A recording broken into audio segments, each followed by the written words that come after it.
Hi everyone, I'm Lara and welcome to the College Office.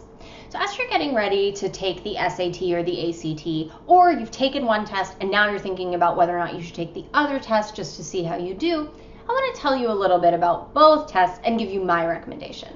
So here's the deal with the tests. Both of them have 4 sections. On the SAT, the sections are writing and language, calculator math, non-calculator math, and reading. On the math sections, the questions actually get harder as you move through the test, so you can kind of gauge how you're doing based on where you are in the test. The questions are also geared more towards algebra than they are trig or geometry. On the writing and language section, you're going to be asked a lot of questions about writing style as well as punctuation and grammar. And then on the reading section, the questions will actually often give you the location of the evidence, so you spend less time searching the text for information.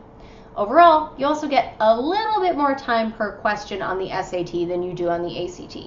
For me, if you're a creative thinker who analyzes information well, I'd lean you toward the SAT. On the ACT, the 4 sections are English, math, reading, and science. So I will say that the English section on the ACT and the writing and language section on the SAT are pretty much the same, except you may find slightly more questions about punctuation and grammar on the ACT than you will on the SAT. On the math section, you can use a calculator on the whole test, but the questions are much more geared toward trig and geometry. On the reading section, the questions are more content-based, so you do need to be able to process and remember what you're reading as you move through the text. And then there's this science section. So this shouldn't necessarily intimidate or encourage you, because it's much more about interpreting data and reading graphs than it is about knowing real information about science.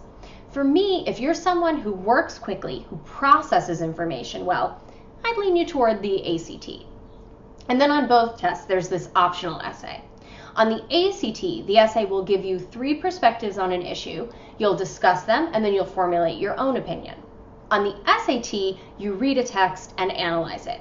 So if you're someone who's really good at reading and analyzing, go for the SAT. If you're someone who kind of likes a good fight, maybe the ACT is for you.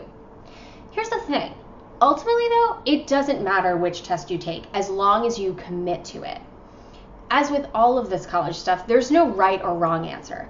Make a choice, commit, and then start studying. There are a ton of resources online, or if you do have the means, taking a class or getting a tutor is a good idea. The most important thing is that you're familiar with the test, which means taking practice tests at a place other than your kitchen table, because you need to feel the stress of what test circumstances are really like. You don't need a ton of money to do this though. All you need is a quiet place, the library, and a timer. Though if you are going to be prepping on your own, I might lean you more towards the ACT only because the SAT has been revised twice in the last 15 years, and there's just more resources available for the ACT. So maybe you've taken one test and now you're thinking about taking the other test just to see if you can get a better score. I would actually advise against that, because you'd be starting from scratch, learning a whole new test and a whole new way of thinking. If you studied and you prepped and you took your practice tests, then probably your score on the other test would be comparable. And remember, your test scores are just one piece of your application. Admissions officers are going to be considering so many other things as well. So, do you still have questions about which test would be right for you? Email me at larainthecollegeoffice@gmail.com, or even leave a comment here. I promise I will get right back to you, and maybe I'll even use your question in a future video. So today's letter of recommendation goes to a mini musical by Lin-Manuel Miranda. So if you are a die-hard Lin fan, you probably already know about 21 Jump Street.